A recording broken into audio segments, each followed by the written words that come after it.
Among the 35,000 museums across the United States, there is only one museum that tells our story, and only one museum that elevates the Arab American voice and inspires the generations of today and the generations to follow.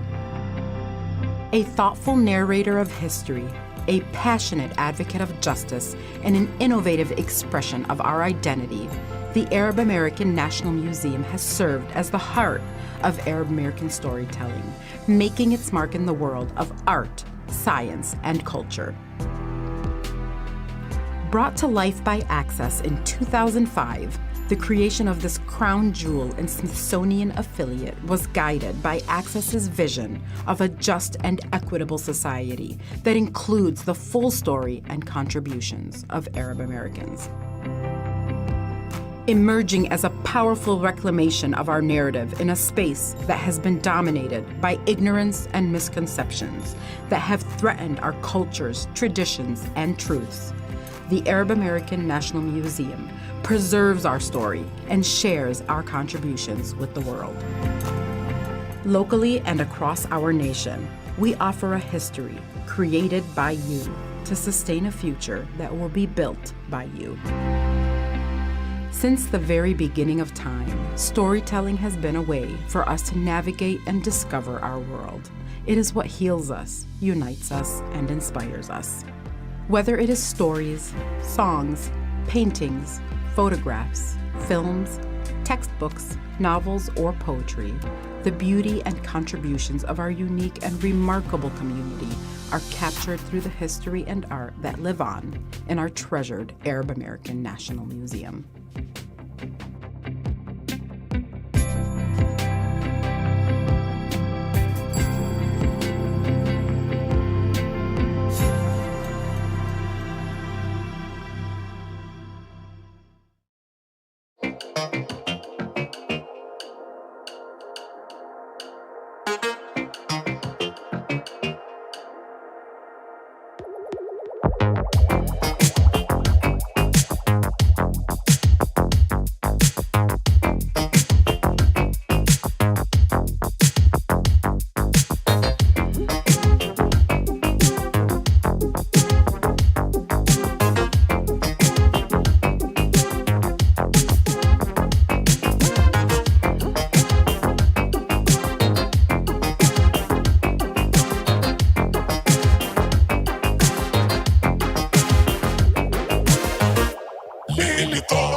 Hello. Hey. أهلا friends, شلونكم? Great. I'm doing all right. So you're going to the JAM3A, right? It's gonna be the best lineup of bands ever. Absolutely. I've been waiting for this for like 2 years, wallah. How about you, Catherine? Yeah, sure, I'll be there, inshallah. Sure, inshallah. خلاص, I'll see you both there, inshallah. Yalla bye. Yalla bye. Bye.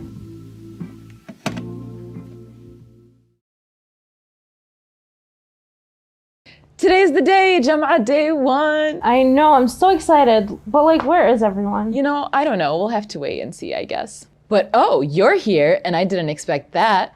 Ahla sahla, welcome to JAM3A. Where are you tuning in from? Let us know in the chat.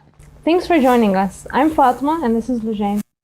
And this 4-day virtual experience will feature musical performances by renowned Arab artists and a curated virtual vendor market showcasing small artisan businesses. There are also films accessible on demand for the whole weekend. JAM3A engages communities in uplifting and experiencing the many cultures of the Arab world and its diaspora. Presented by the Arab American National Museum, where we're located right now, we would like to acknowledge that the museum sits on Anishinaabe land and is located in the region with the highest concentration of Arab Americans in the nation. We also acknowledge our neighboring city, Detroit, as Anishinaabe and other indigenous peoples' land, and also as the largest majority Black city in the nation with a long legacy of African diasporic contributions. Together, we also uplift the indigenous and diasporic communities wherever you may be tuning in from today. JAM3A is made possible by the Knight Foundation, Masco, and many other sponsors, including museum members. To learn more about AANM membership, visit ArabAmericanMuseum.org. JAM3A is presented in partnership with Arab AMP, Detroit Institute of Arts, University Musical Society, and Yalla Punk. Should we get started? Yalla, let's do it.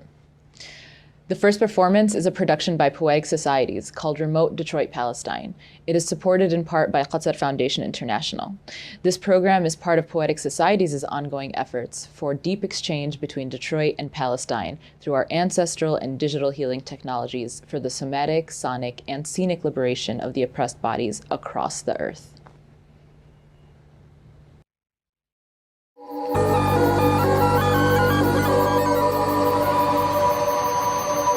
We acknowledge the ancestral and contemporary land of the pre-American indigenous people of the Three Fire Confederacy, Ojibwe, Adawa, Barawan, and all Anan people in this hemisphere.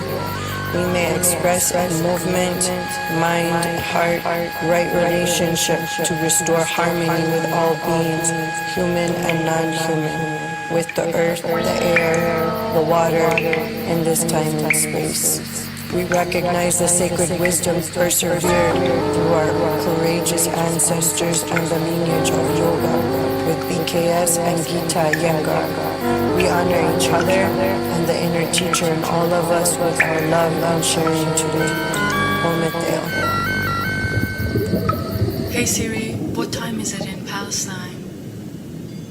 Sorry, I don't know what time it is there.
سهرات الواد بالفيات غنينا عالميات تلاقينا عالأغصان حلو الله تبزن بارون الله تبزن بارون سمايا الوارون الله تبزن بارون سمايا الوارون خرشيدك وشيك وتشنشة ويشيد عم تشنشة ولا سنجا سجري كونشة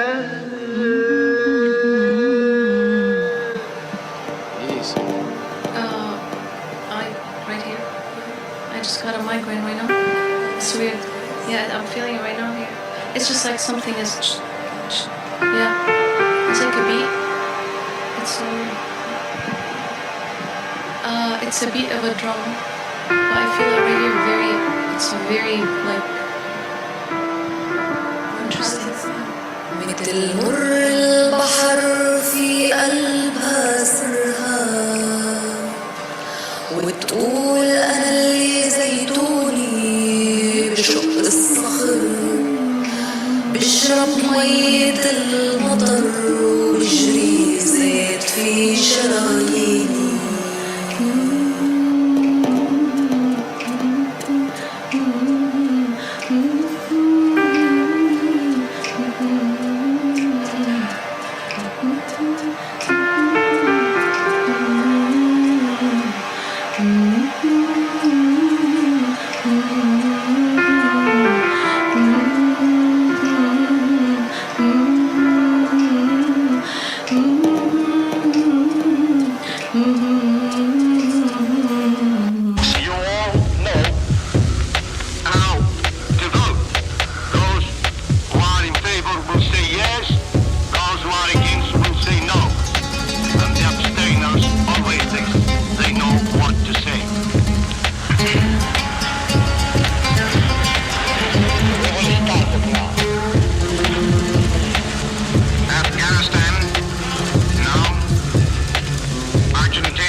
history of the world is always the history of weak people fighting strong people.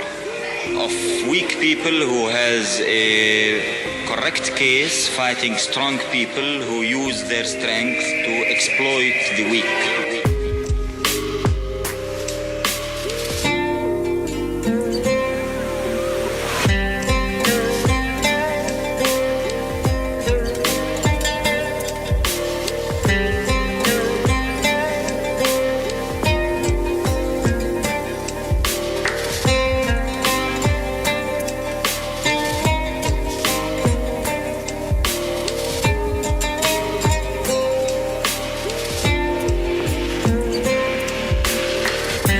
The Palestinian people prefer to die standing than to lose its case.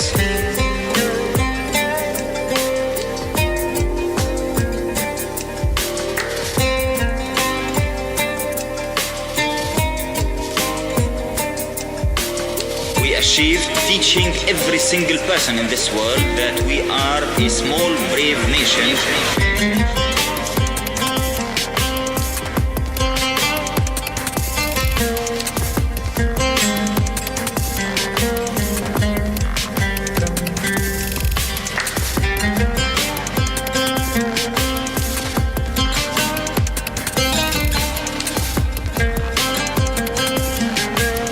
This nation is going to continue fighting till victory.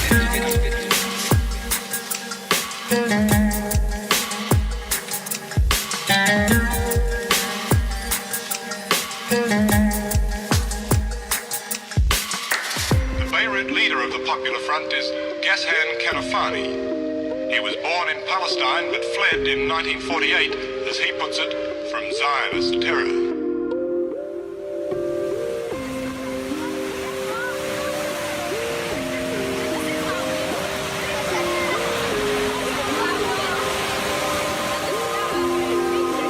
Continue fighting till victory.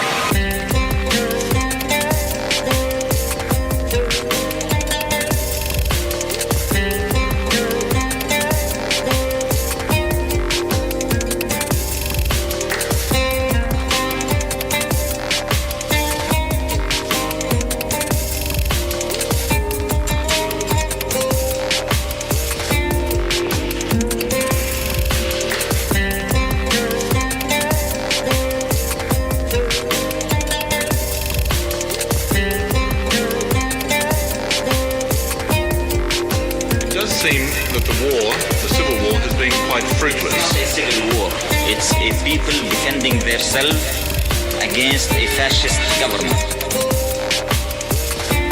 It's not a civil war. Well, a conflict. It's not a conflict. It's a liberation movement fighting for justice. Well, whatever it might be best called. It's not whatever, because this is where the problems start. This is exactly where the problems start. This is a people who is discriminated, is fighting for his rights. This is the story. يا ظريف الطول وقفت أقولك رايح عالغربة وبلادك أحسن لك خايف يا ظريف تروح وتتملى وتعشر الغير وتنساني أنا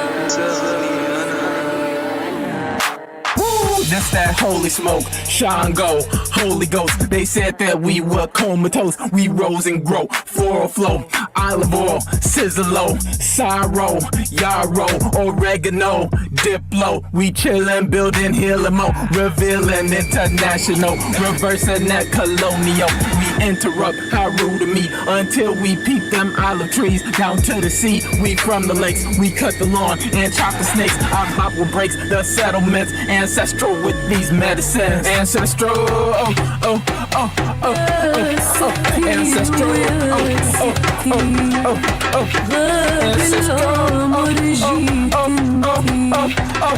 Ancestral, oh, oh, oh, oh, oh, oh, oh. Ancestral.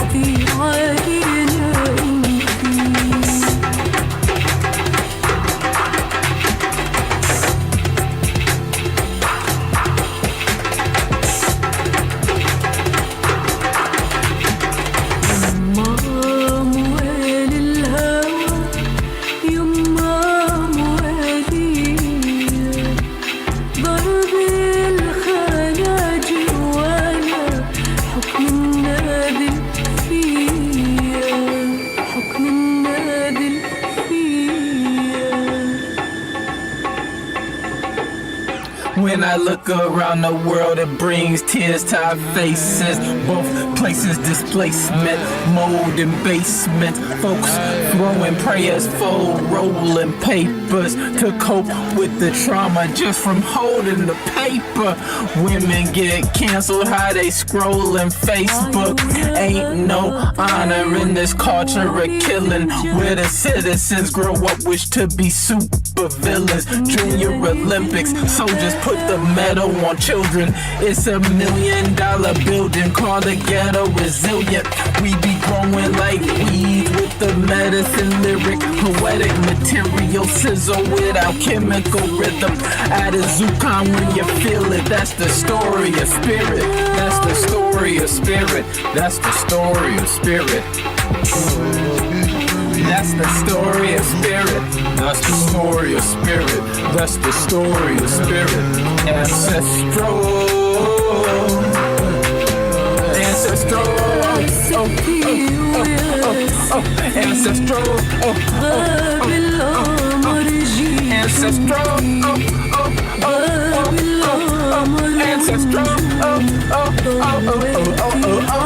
Ancestral. يا ستي ويا ستي غاب القمر جيت انتي غاب القمر ونجوم ضويتي علينا انتي هنگامی دیگر برای استثمار جهانی هدف ما پایان پاکسازی نژادی در رجدادی در ما نجدادی هنگامی دیگر برای استثمار جهانی هدف ما پایان پاکسازی نژادی.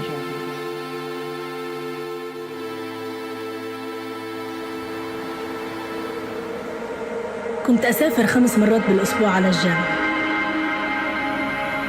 كل يوم بطلع من بيتي للمحطة وبالطريق بخترق غيم التلوث.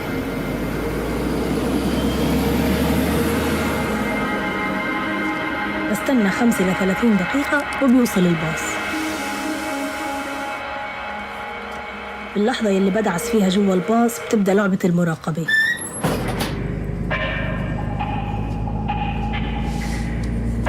الركاب بتفحص وجهي وأنا بتفحص وجوههم، بنحاول نحط بعض في قوالب.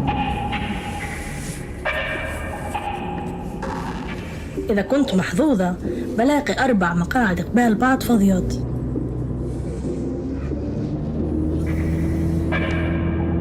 راكب جديد انضم للرحلة، قرر يقعد قبالي ويبعث كيفي، وبتبدأ لعبة ثاني. بطلع من الشباك وبطرف عيني بحس إنه عم بحلق فيي. طلع باتجاهه بدير وجهه بسرعة.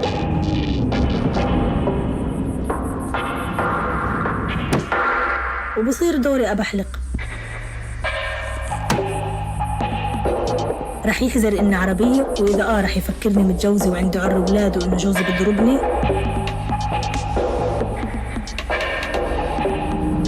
يمكن يفكرني بشتغل بالتنظيف وإني ضد السكس قبل الزواج.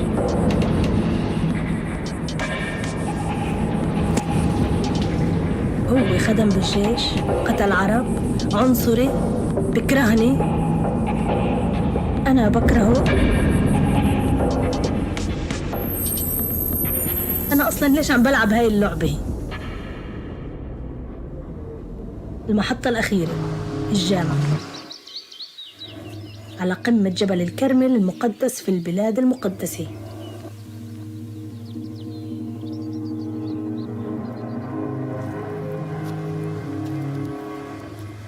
في يوم صار عملية بخط الباص اللي باخده.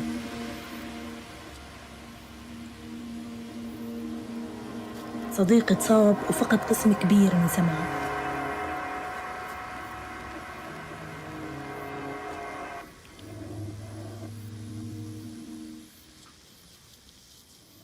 رجعت أركب بالباص. حد مين أقعد بالباص ووين أأمن محل أقعد فيه؟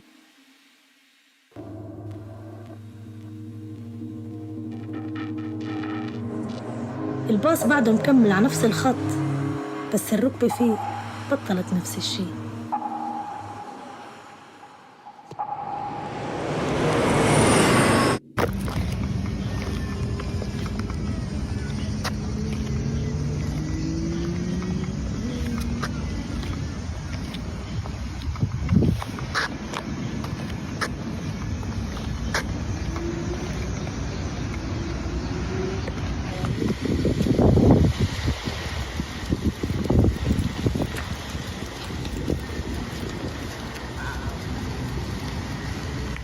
It was nice to have a dog.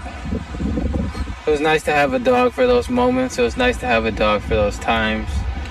To be able to go on vacation, to be able to watch him grow. Baby was very protective of the house, of the family. Always responsive. He hated mailmen and anybody else that may be viewed as an intruder. But at the same time, he was very friendly. And the only person he ever bit was me.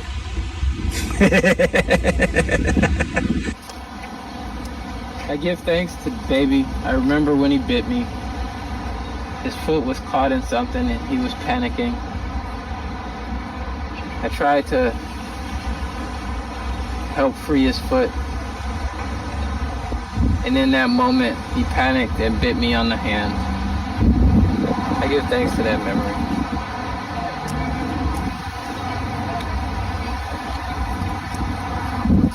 I give thanks to the creator of the cosmos in all dimensions beyond this material world. I give thanks to the creator of creators and to all my ancestors.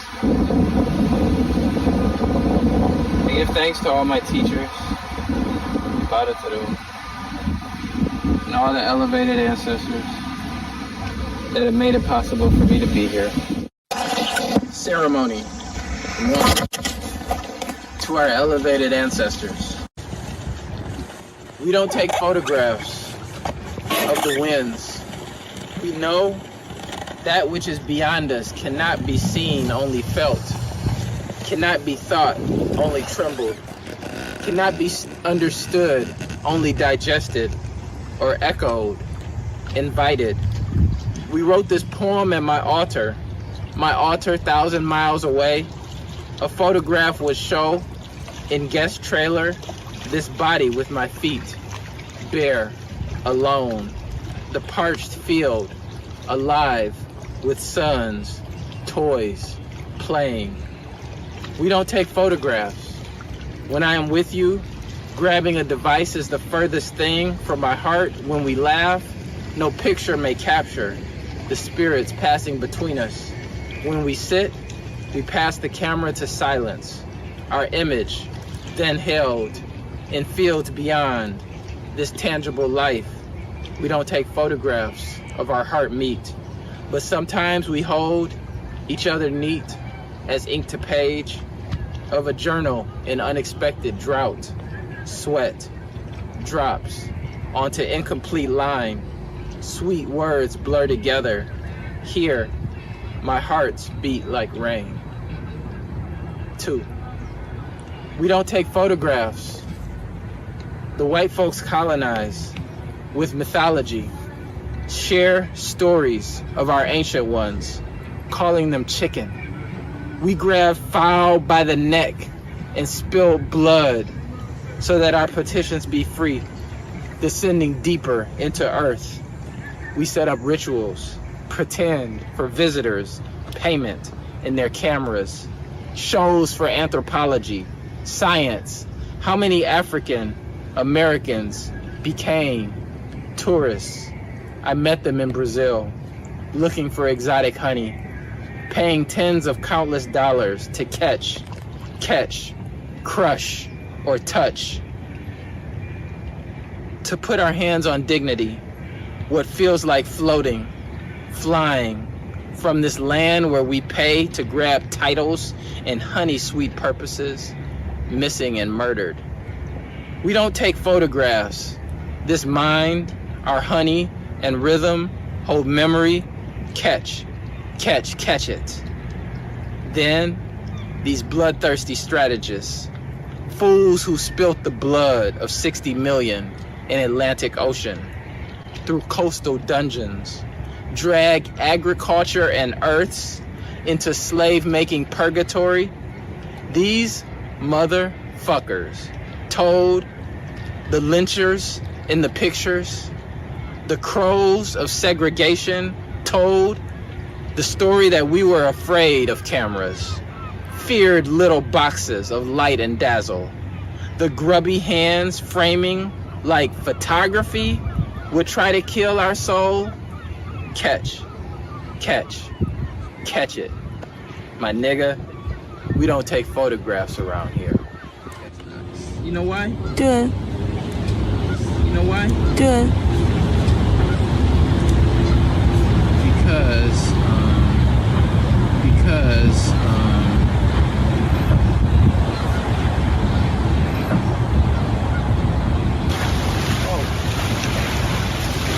some of the ones that had a flat surface. Yeah.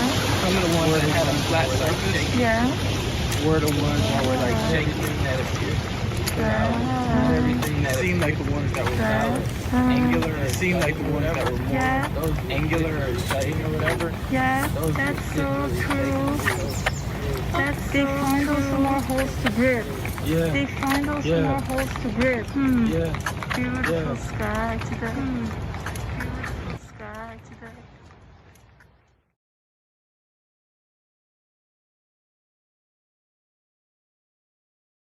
Wow, that was so powerful. You're telling me.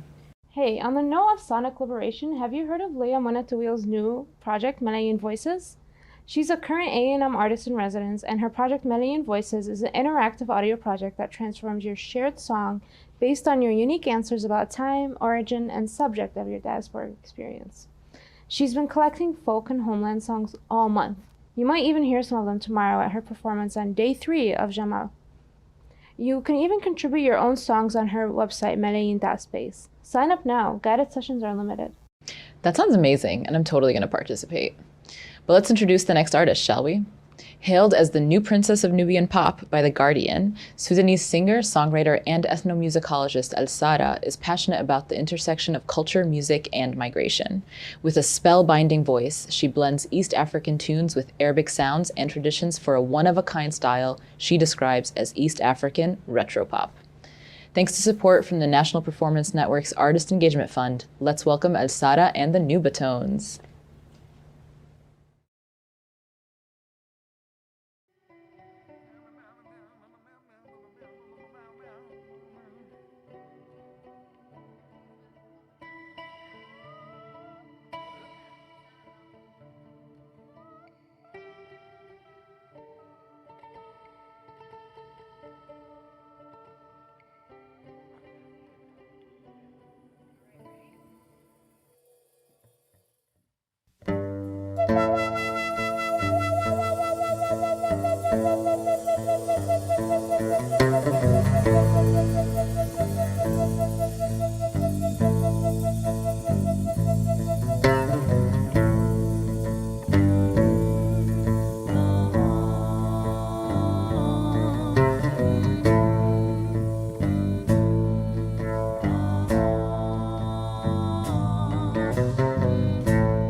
Like the sun in the morning.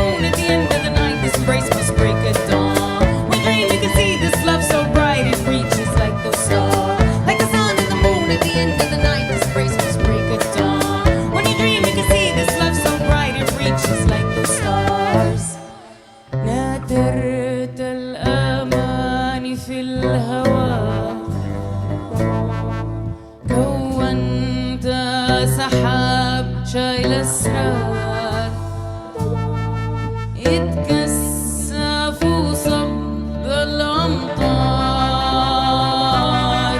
والرعد زغروتة نضال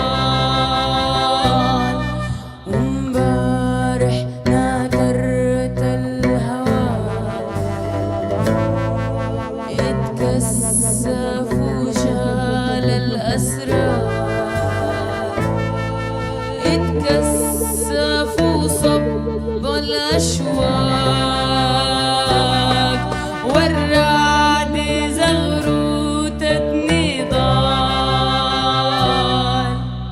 Like the sun and the moon at the end of the night, this race must break at dawn. When you dream you can see this love so bright it reaches like the star. Like the sun and the moon at the end of the night, this race must break at dawn. When you dream you can see this love so bright it reaches like those stars.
من أنا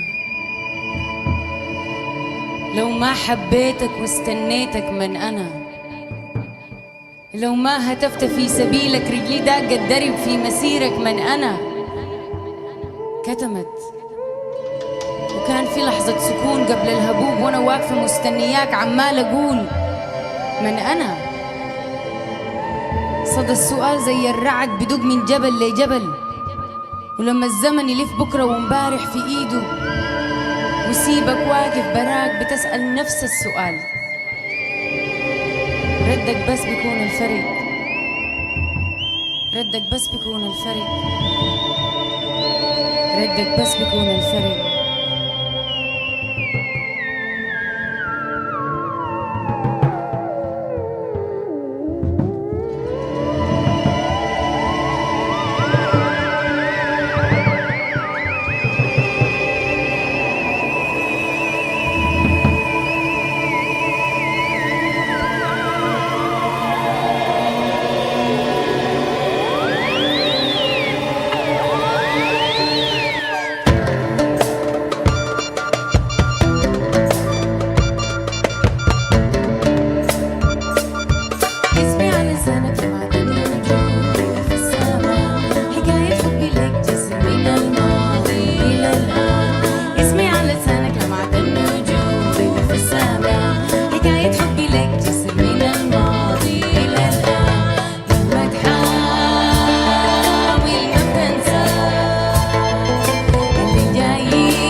يشيل الشوق ترويها مهما تحاول ما بتنسى اللي جايك طارق الأبواب والقمر حامل بالأسرار رسايل فايضة للأحباب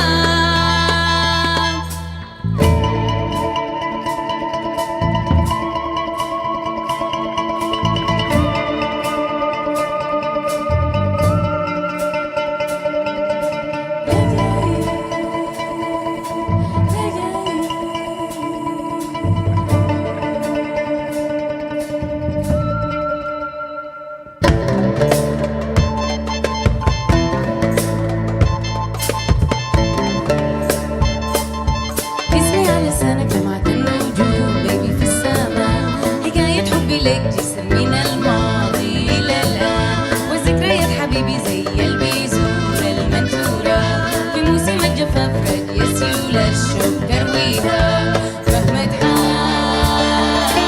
ما بتنسى اللي جايك طارق الأبواب قمر حامل بالأسرار رسايل فايضة للأحباب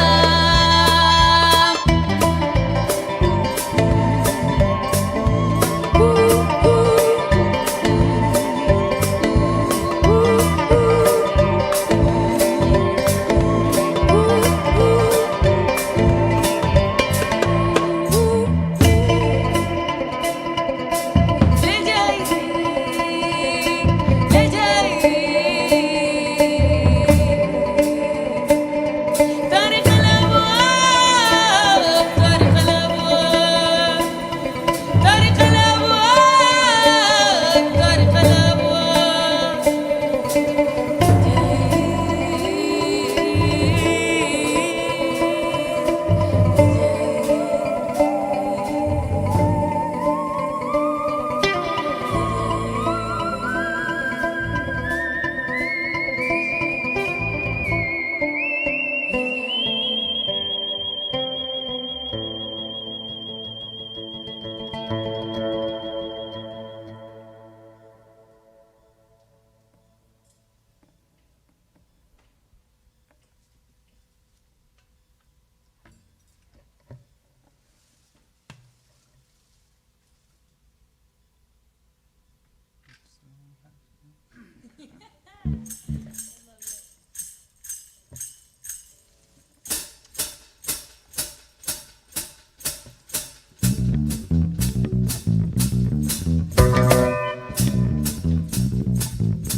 يا مؤمن بالسعادة وشل أماني كثيرة المناضل للبراءة والتساوي مع الظلم عارف وصولك وتسماحك التقدم وجناحك وجه عيوبك بصراحة بالحنان تغيير يتم يا المؤمن بالسعادة وشل أماني كثيرة المناضل للبراءة والتساوي مع الظلم عارف وصولك وتسماحك التقدم وجناحك وجه عيوبك بصراحة بالحنان تغيير يتم حبيبي حبيبي حبيبي حبيبي حبيبي حبيبي حبيبي حبيبي خيرك فايض عدي رافقك ضوي درب المستقيل خيرك فايض عدي رافقك ضوي درب المستقيل الوصية في تراثك الجذور سر نمو زي النخيلة والسحابة إذا طايلة للشمس يا المؤمن بالسعادة وش الأماني كالدرع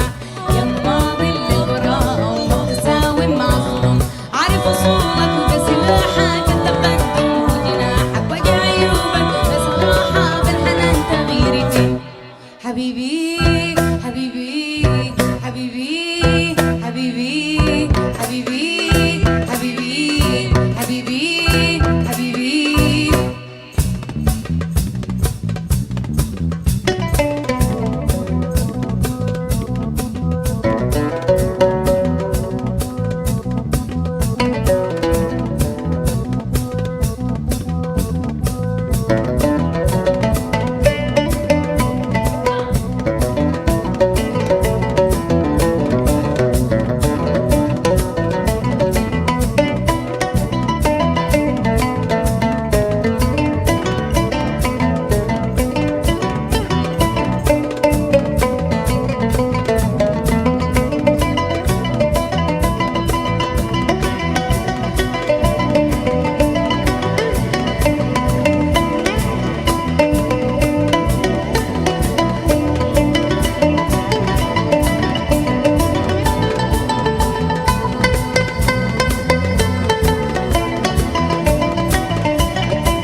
My name is Alsarah, and we are the Nubatones. Yeah, coming to you virtually. I don't know where you guys are sitting right now, but I think I am coming via the lands of Michigan at the moment, right?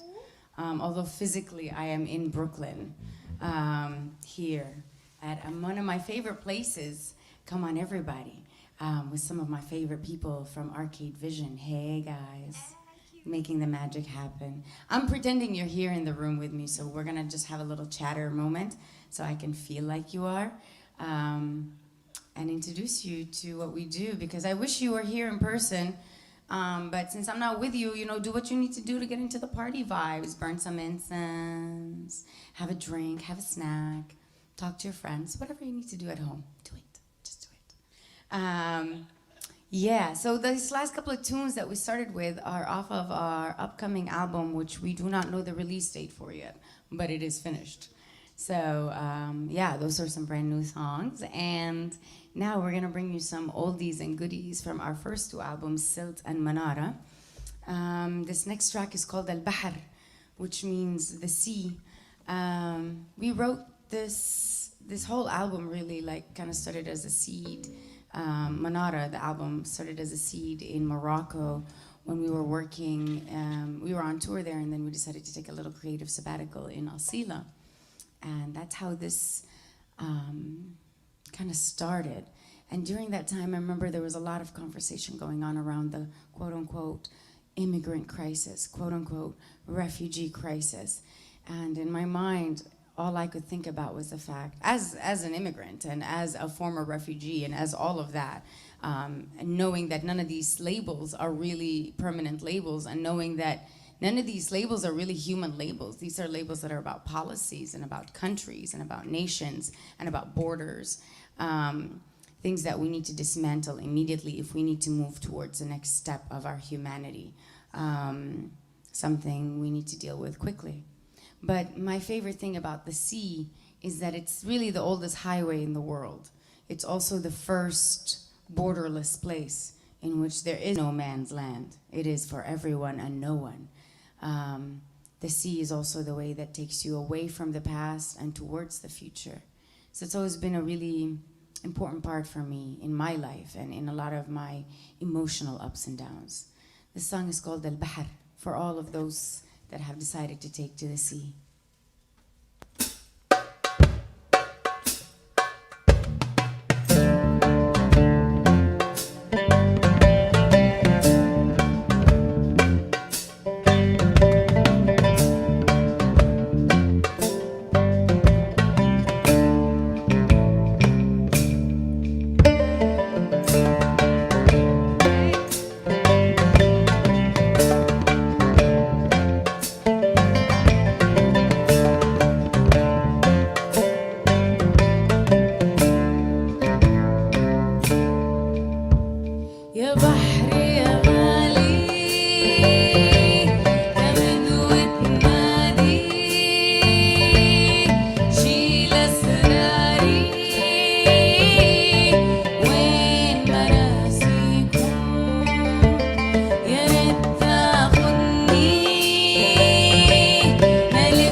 This next one is called NUBANOOTE.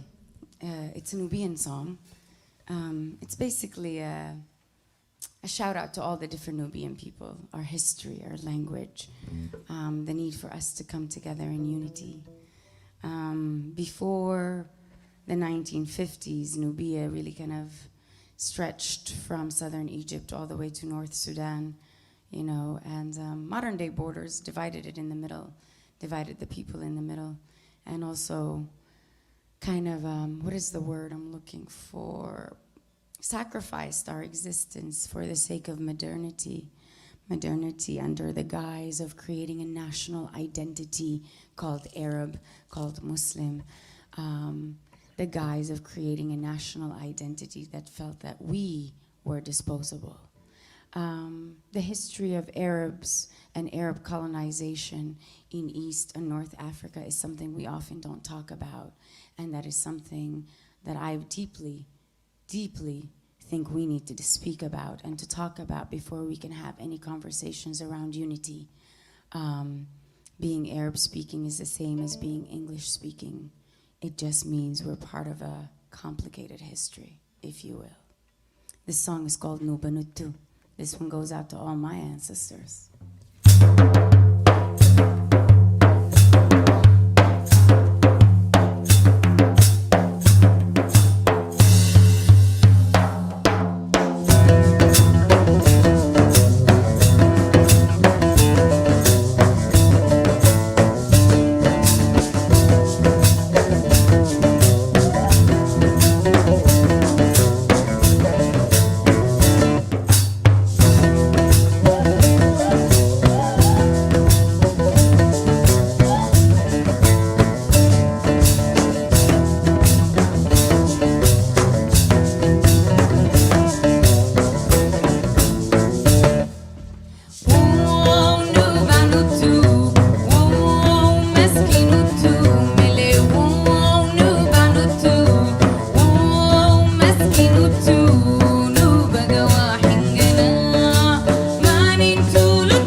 Yes. That's Moenako Jovi on the bass. Yes, yes. That's Brandon Terzik on the oud right there. Right there. Whoop, whoop, whoop. Let's do Yaa Samar. How you feeling, Matt? This one goes out to all the Sudanese female composers, a long lineage behind me that propelled me forward. لكل الغنايات. حبيبي تعال. لا لا لا. يا ناس بريدو. Let's start there.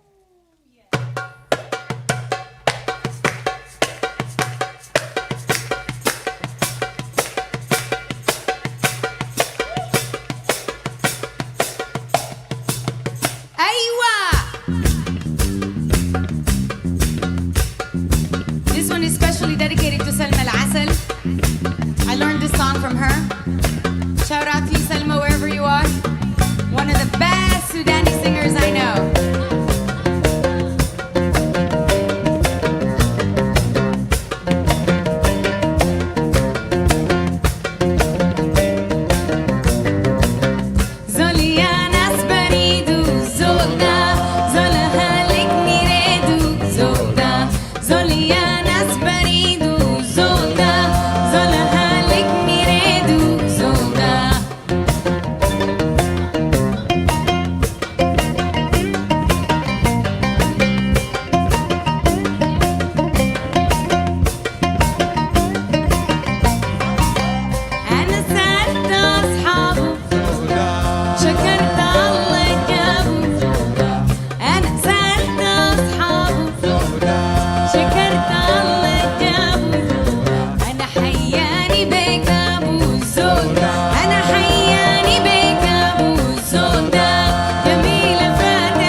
Thank you all so much for coming to our online show today.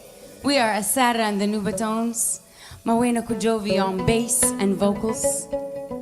Rami Al-Asr, my co-founder, the most magical percussionist that has ever worn gold pants in the history of gold pants. Rami Al-Asr, all the way from the exotic lands of Ohio. Brandon Terzik on our oud. The most beautiful, she came out of the womb this tall, this magical and full of rhythm and vivaciousness, or whatever that English word is, that's very big. Va-va-va-va-va-va-voom, baby. That's Nahid right there. We have one song left and it's called Habibi Ta'al, and I know you know it, and if you don't know it, go home and learn it. There's a bunch of 6-year-olds online who have done it, so just do it.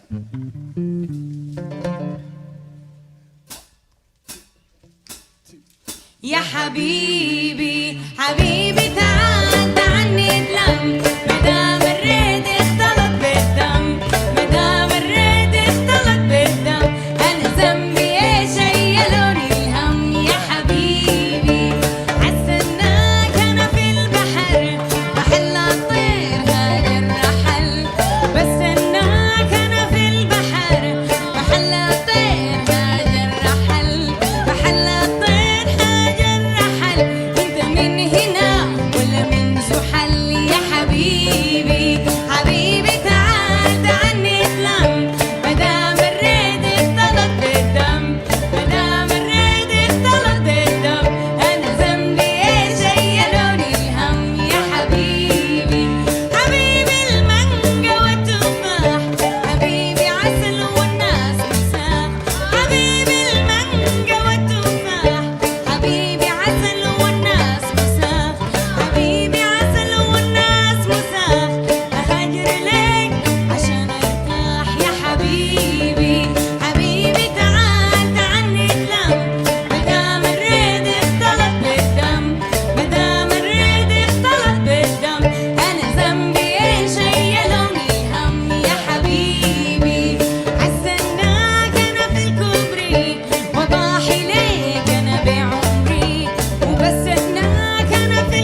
Thank you, everybody. We're Alsarah the Nubatones.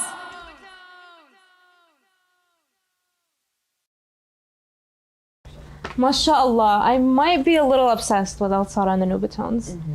By the way, I love that shirt. Where'd you get it from? Thank you. This is from Malabis. They have so many unique shirts, and they also have hats and things for kids. They're actually one of the featured vendors on the JAM3A virtual marketplace. You can check all of the businesses out at JAM3A.org. Thanks for letting me know. Well, now we get to hear directly from the artist.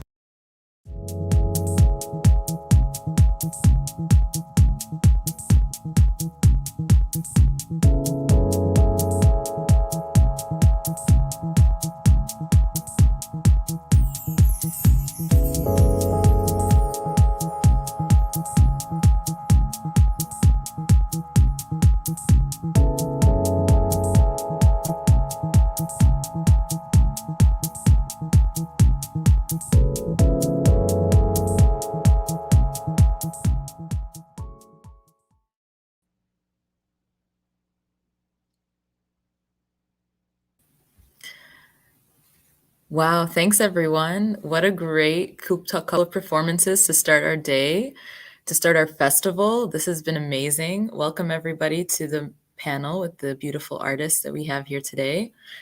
I'm going to start with a few introductions to welcome everyone here. But I'd also like to say, first of all, that I'm tuning in from Yasmin Nasser. Well, that was a pretty amazing first day of JAM3A. Oops.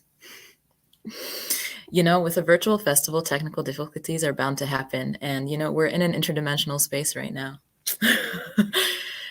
So yeah, as I was saying, I am actually in Yasmin Nasser Diaz's Soft Powers exhibition right now, which is at the museum. This in particular is her installment called the Teenage Bedroom Series. So welcome everyone. So I'm gonna just go ahead and do a few rounds of introductions. First of all, I'd like to welcome Alsarah. Alsarah is a singer, songwriter, band leader, and a somewhat reluctant ethnomusicologist. Born in Khartoum, Sudan, she relocated to Yemen with her family before abruptly moving to the United States. She finally found home in Brooklyn, New York, and she's a self-proclaimed practitioner of East African retro pop music. Welcome today, Alsarah. Thank you. Thank you so much for having me. Next, we have Ava. Ava Ansari is an Iranian immigrant transmedia poet, transcultural curator, and an Iyengar yogi. They're based in, Wawi-Yatanong, Detroit. Ava also works with their voice, body, language, and network technologies to connect distant bodies beyond internal, geopolitical, and environmental boundaries. Ava is also the founding director of Poetic Societies, who produced the remote Detroit-Palestine event that we saw today. And that specifically is a healing arts nonprofit network based in Detroit and uses ancestral and digital technologies for the somatic, sonic, and scenic liberation of oppressed bodies across the earth. Welcome, Ava. And then last but definitely not least, we have Mary Hasboun, who was featured in Ava's, or in Poetic Societies' production. Mary is a multidisciplinary Palestinian-born artist who practices art of weeping as an act of depolicing, de-invading, and decolonizing bodies and languages through singing, public speaking, and journaling.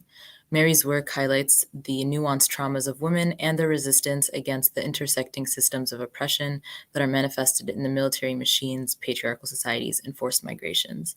So really, we have a powerhouse of people here today with us, and I'm really excited to be talking with you all. So I'm going to just go ahead and get started with some questions, but I'd also like to welcome the audience to drop any questions, love, comments that they have in the chat, and we'll be sure to ask our panelists these questions as well. But Ava, I'm going to get started with you. So can you tell us a little bit more about the symbolism and the meaning that's present in the remote project? So what was inspired you, and who was involved in making it happen? Thank you for everybody for listening and for allowing me to speak first. I just want to say that all that you see is me trying to work as collaboratively as possible with incredible beings and all of us together using streaming and this partnership as a platform to give a glance into that process. I think what is the essence of Remote Detroit-Palestine is the ambitious persistence into the possibility of distance collaborations. And I think all of us try to use our mediums and medicines to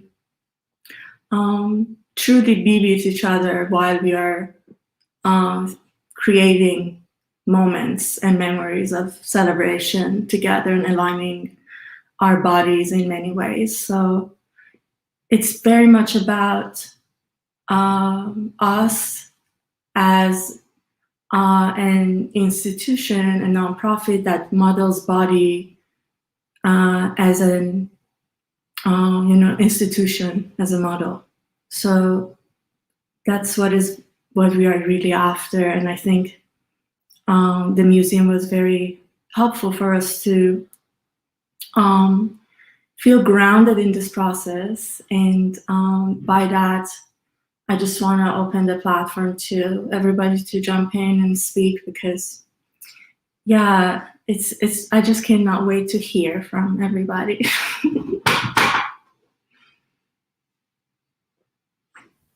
Yeah, of course. Thank you, Ava, for leading us in both with the festival and with this panel. Mary, I actually wanted to direct to you, since you were involved in the making of Remote Detroit-Palestine. Do you want to talk a little bit about that experience? Sure. So my involvement was basically, for people that missed the video, I recorded the Palestinian folk songs as part of the video. And I also was the kind of the connect person between Ava and Muhannad, who's the Palestinian artist based in Gaza, to provide translation. So initially, in the beginning of when Ava initially spoken to me about the project, and she told me it's going to be in Detroit, and I don't need an excuse to be in Detroit, to come to Detroit, because that's like a second home for me. I'm based in Chicago, but I try to come to Dearborn and Detroit as often as I can. So overall, I want to say, until this moment, if someone asks me how would you describe the Remote Detroit-Palestine, language fails me, because I feel like people have to watch it to see it, to take it in, because it's such a visual, auditory, and then it kind of requires all your senses to take in.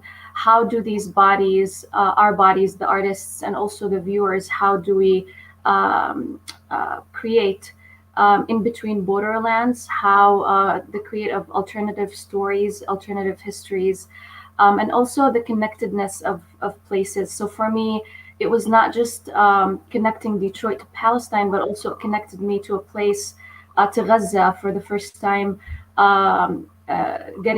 connecting directly with Muhannad, because I grew up in Bethlehem in the West Bank, and I've never been to Gaza. And so that was another layer of connectedness for me that I really appreciated.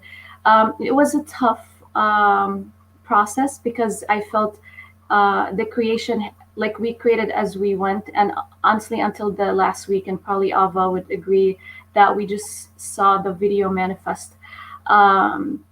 There were obstacles, but a lot of time, and also there was a lot of transformative moments for every artist involved. I am personally grateful for being offered this opportunity, and then also grateful to the Arab American National Museum and Access for sponsoring and supporting us throughout this process. Yeah, I'm sure that we can say that we are the ones that are grateful for having the honor to host the both of you, all three of you, really. Yeah, it sounds like the project, I mean, it is remote. It's between two different countries, but there is a lot that relies on communication. There's a lot that relies on bodies, despite not being able to always be physically in each other's presence.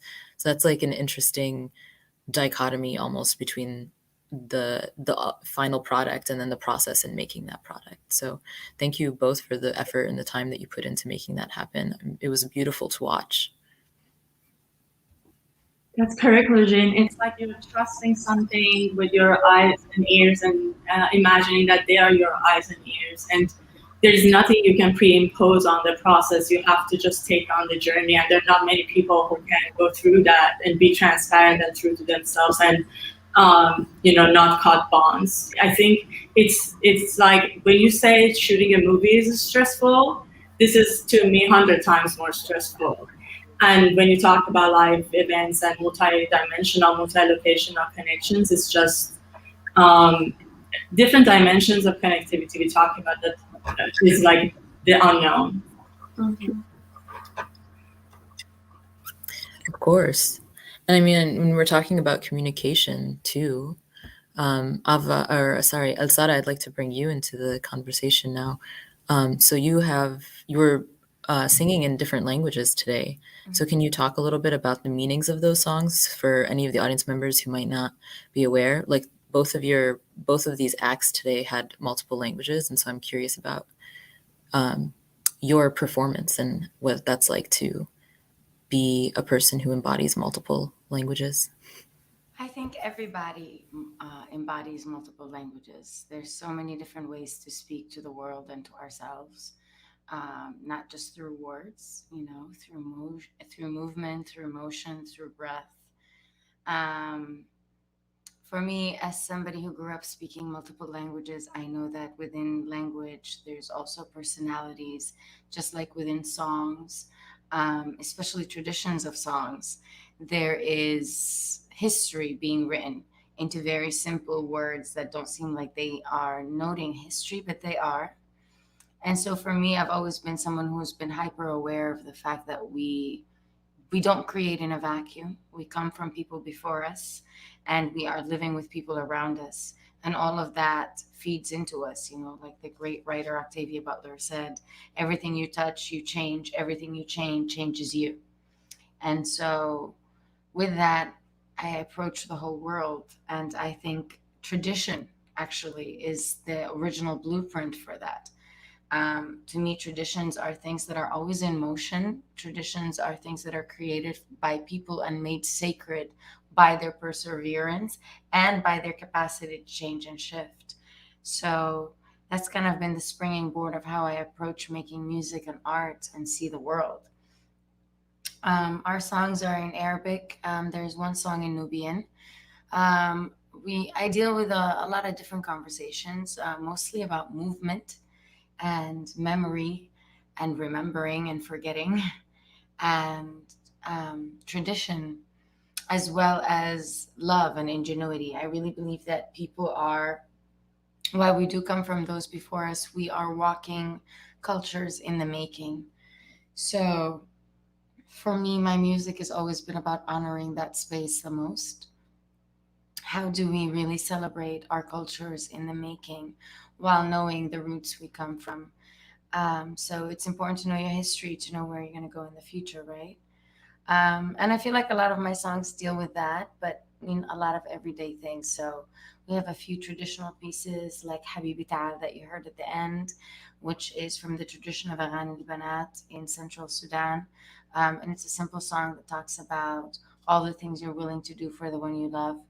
And then you have songs like REMOooOTE, which are really from the tradition of Aghani al-Awda, or the songs of return, that came about after the Great Dam was built in the 1950s that caused one of the largest displacement of Nubian people, which already straddled the borders, the imaginary new borders that were created in the 1800s through colonization between Egypt and Sudan, that really kind of covered up another place that was there as well. So for me, this idea of being basically someone who identifies as a migrant and an immigrant, whether it was by force and now by choice and lifestyle choice, I think we're the future normal, whether it's going to be environmental, political, for personal reasons. Movement is the most traditional thing about humanity. And I hope to try to capture that force in the music that I make with my bandmates. That was beautifully said, and thank you for centering Octavia Butler there. The only lasting truth is change. Yeah. And yeah, that kind of gave me goosebumps. And you also touched on tradition, which was one of my other questions that I was going to bring up. So if you had anything else that you'd like to speak about tradition, please do. And I'll also open this question to Mary and Ava as well. You all pay homage to tradition, but you also reinvent tradition in your own ways. So maybe you all can talk about traditional art forms from your homelands, and then also how those traditions connect to yourself, your home, your ancestors, and to your futures and to our collective future. I think that's the biggest thing on the table right now, is what does our collective future look like? I really like, Alsarah, that you said we are walking cultures in the making. That really put it into perspective for me. For me, I feel like there is a false narrative and myth around tradition as a dead weight, something that holds you down, almost drowns you. Peer pressure from old people, if you will, as the meme says. But for me, traditions have always been sort of like the roots of the tree, like Marcus Garvey said, and a tree without roots is surely to fall, even though air plants are magical. But I think for us, it's important to know your traditions, not simply because it's how you should live, but it's because you should know how others have already done it. So that if you do choose to do something different, you're not reliving the same mistakes that you don't have to. Our ancestors are trying to leave blueprints. We just got to look at it. We keep rewriting history to make us feel better about who we are, instead of just seeing history as it is, which is that we are all deeply imperfect and deeply flawed. And this hierarchical approach of lack and scarcity as opposed to abundance is what's stifling our own self and our own evolution, which is why we've been stuck in the same place for so long. Just gonna get over it. Yeah, I think that's the best advice I've heard in a long time. Just get over it. Ava and Mary, would you also like to respond to what Alsarah said, or speak to how you've reinvented tradition or paid homage to tradition? Yes, I think I can basically to continue and re-emphasis on what's being created now. I think to me, since childhood, celebration and party and underground party has been that space of survival, that space that you feel like you belong to something. There's a sense of belonging. And there's this sensations that you have to practice like an animal, that gives you the vibrations of being connected to the nature or the ground. In so many ways, I feel like the online experimental spaces that are not corporate, also, acknowledging that we are on the unknown land of corporate monopolized YouTube now, that is like one of the forms of colonization in a digital way. But at this point, what matters is that we continue practicing creating celebratory spaces for cultivating celebratory memories of togetherness in most independent ways possible, and to think critically about what it means to create these lands. So for me, when I got introduced to the work of Dr. Craig L. Wilkins, that was like a sense of liberation, because yes, I could connect to a lot of writings of Richard Schechner about dark play within spaces, that you are creating your own games that other people don't know your game, or the temporary autonomous zones of Hacking Bay, when we're speaking about creating spaces that you're there and then you can basically not commit to a time and space and it recreates itself. As an Iranian living in Tehran, I have been a part of those spaces that are body-wise, you feel them, you don't need to talk about them. So what it means to create spaces like that and have people who can give you some language as well as traditional blueprint of what it was before. So at Poetic Societies, this is what we are really trying to do. We are trying to tap into what are the mechanisms of working with body as technology and having traditions that supports this body for connecting to the forgotten networks of bodies, basically, because we have been cut from the nature. So we have to make that move to go back. And what would that change look like in a lasting sense?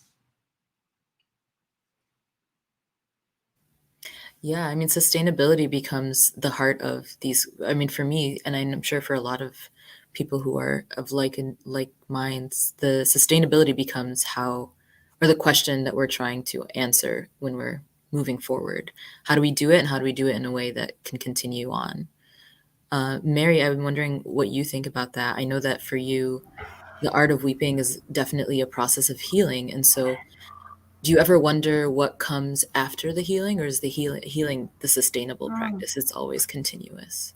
Thanks, Lujane. I want to just, before I get to the art of weeping, just to echo on what Alsarah and Ava said beautifully about culture and tradition being something consistently in motion. It's not fixed, it's not rigid. And it's important not to romanticize, tradition either, because, as Alsarah mentioned, this our ancestors try to leave blueprints, and then we're intentional in selecting what works for us, what doesn't, what we continue carrying, and what we let go of. This reminds me of something that Stuart Hall mentioned about culture and tradition as something not fixed. It's always in constant evolvement, but highlighting the importance of holding on to tradition for oppressed people and populations, where especially, me as, for example, as a Palestinian, born and raised and under the military occupation, and I've been in the U.S. for 15 years. I am more connected to tradition here than I was back home, and the more evolved and more growth I experienced, the more I feel I am rooted, and that's an intentional practice. And I always looked at my grandma and the elder generation who has immigrated before me and my family. What are the simple rituals they do on a daily basis? How they connect back home to Palestine. So, in these little ways where I practice tradition, and just to kind of because of the longing that I constantly feel towards, in relation to home, and at the same time as a coping mechanism to keep me able to create and continue living here. In relation to the art of weeping, to answer your question specifically, I don't think of healing as an end goal. I think it's a lifelong journey, and what I feel the most grateful for as the art form of drawing is it created a space for me personally to be able to sit with my grief of displacement, of losing what I grew up to know, and everything that means home to me. But it also it challenges it also creates a balance, because in a way it kind of invites the viewer to sit still with their body. And that's something in activist spaces, and just in the spaces we find ourselves in, there's always this constant movement. So that's an aspect that I like to highlight, and when it comes to my art. And I want to encourage all of the viewers to drop comments and questions for our panelists. I'm going to take a moment to just also plug that Mary Hasboon's art of Weeping is available for purchase through the JAM3A vendor virtual marketplace. So check it out at jam3a.org. But I also wanted to comment on what you were saying, Mary, specifically about tradition, because in the remote production, there's a song that you sang that's a traditional Palestinian song, right? Ya Dharif al-Tul, and then it says, what does the line say? رايح على الغربة وبلدك أحسن لك, which means you're going to the foreign land when your own land is best for you. Right.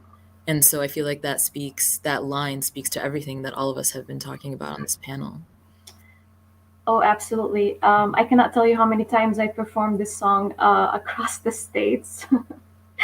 And it kind of summarizes the history of Palestine, the displacement, the constant movement, and I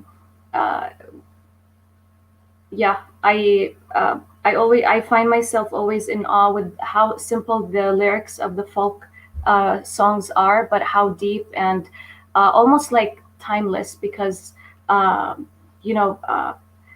it doesn't matter who performs them, where and when. It just takes you back to that original place of where these songs were birthed. And what's unique about them, though, is they're always have been performed and sang by just villagers, women in different celebrations, weddings. And we recently also learned, Ava and I, about the song that women, as they went to visit their prisoners, like their husbands and sons, and they would sing a specific folk song in ways to communicate with the prisoners back during the British colonialism. They were communicating with them in that folk song in a way that the soldiers won't understand.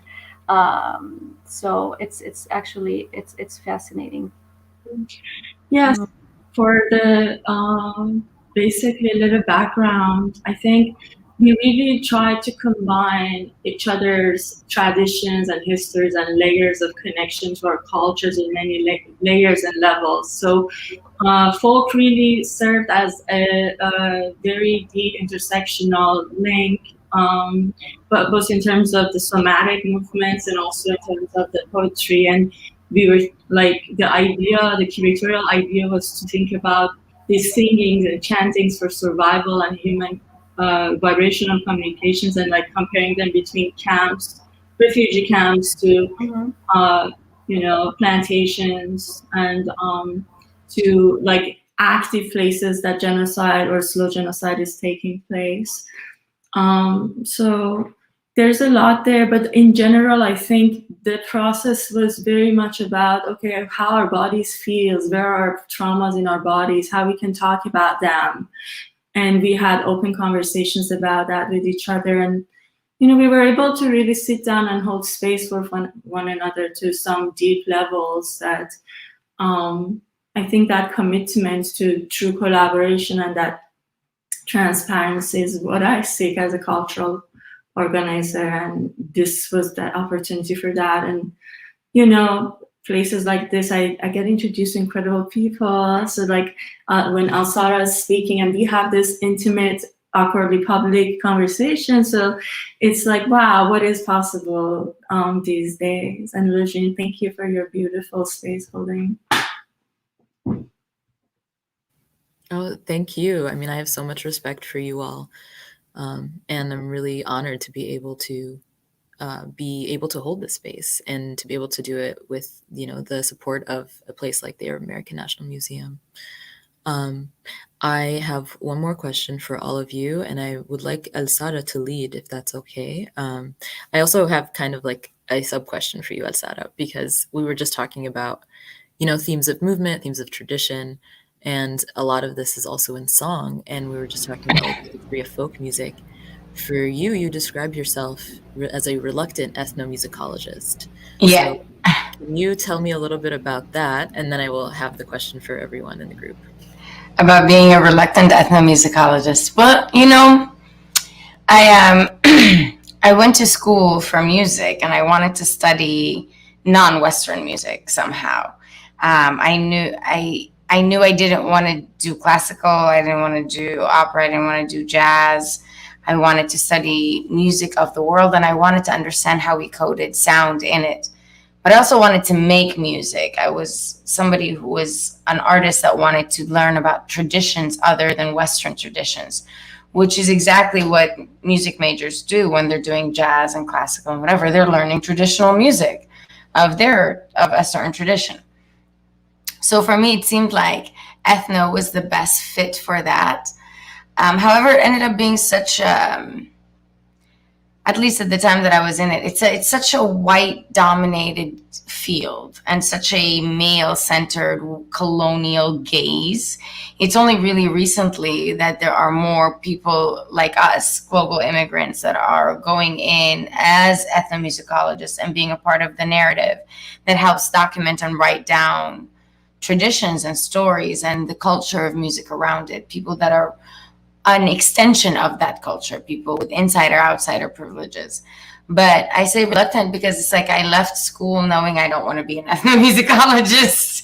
I was like, I don't really want to be involved in this. I want to, because I didn't want to be, I didn't want to be involved in necessarily just preservation, which is a wonderful science, but that's not what I was here for. I'm here for understanding, for learning, for documenting, but for being a part of also the innovative wave, because I'm an artist first and foremost. So this is why I say reluctant, but also with like ethnomusicology, it's like learning marketing or anthropology. Once you learn that way of looking at the world, and then you understand how everyone's looking at you that way, it's impossible to unsee it. And so you end up you're in it whether you like it or not. So again, the reluctance. Yeah, thank you. I've been in communications, and so I've been reading your bio a lot, and I'm like, why is she saying reluctant? I need to know this. So thank you for just indulging me in this answer. And I will ask you to indulge me once more, myself and for many others viewing right now. What advice do you all have to give to aspiring women and non-binary producers and creators who do cultural organizing work? And what seeds do you hope to plant for your future and their futures? And Alsarah, you are welcome to lead, and then I would love if all of you could answer that before we wrap up. Honestly, my advice would be to say the uncomfortable things. Be the uncomfortable person in the room. Be the person that makes the conversation awkward for a bit and pushes it forward. You're doing the rest of us all a huge favor. Then you're a community hero.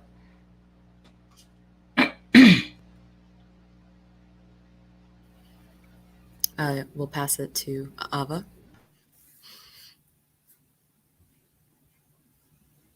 You're muted. It was bound to happen. Okay, my throat chakra is ready then. Have control over your food and water and body sensations as much as you can. Don't get numb. And think post-nation.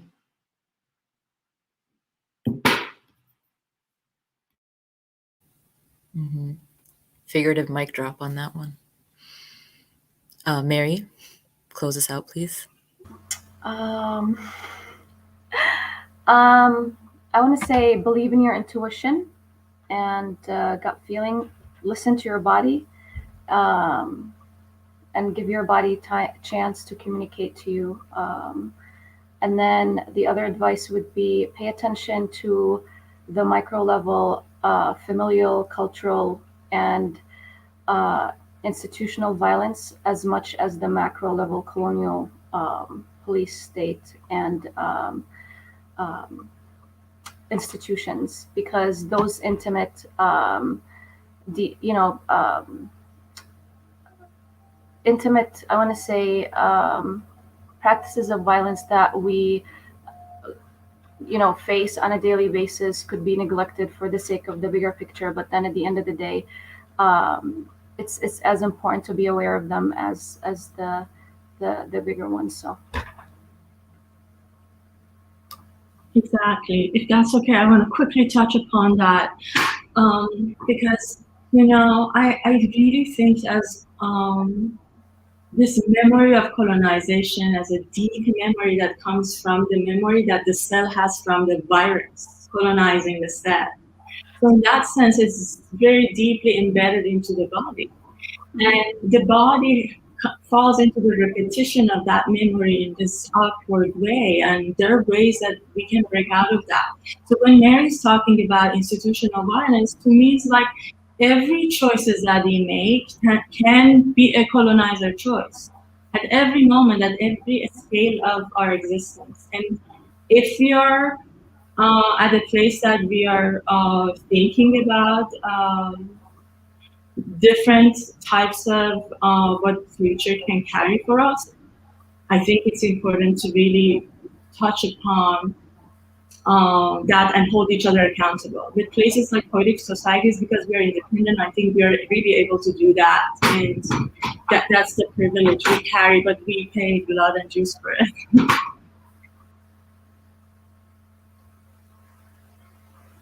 Yeah, and that's the uncomfortable words and the uncomfortable work that Alsarah, I think, was talking about earlier, right? And so lots of appreciation to you, Ava, and to Poetic Societies for leading that.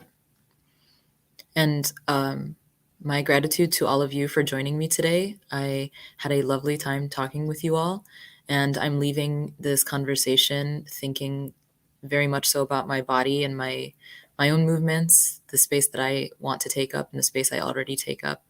And I'm very grateful to have had this moment with you all in an opening JAM3A together. So thank you once again.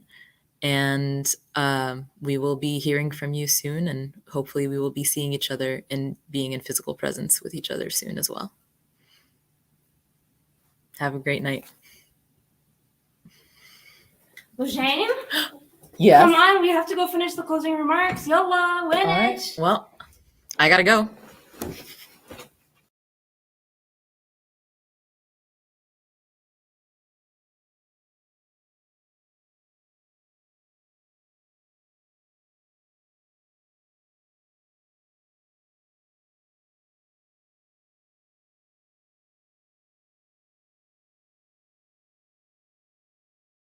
Well, that was a pretty amazing first day of JAM3A.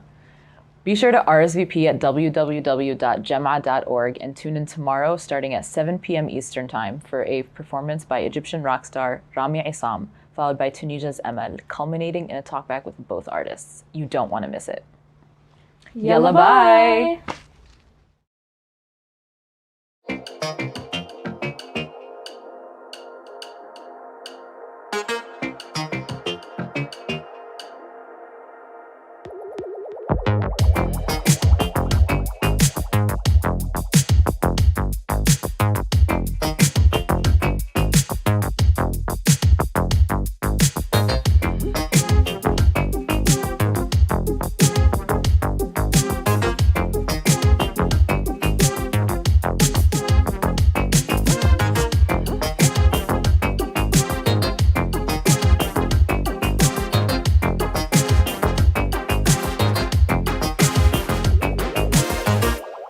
اللي طار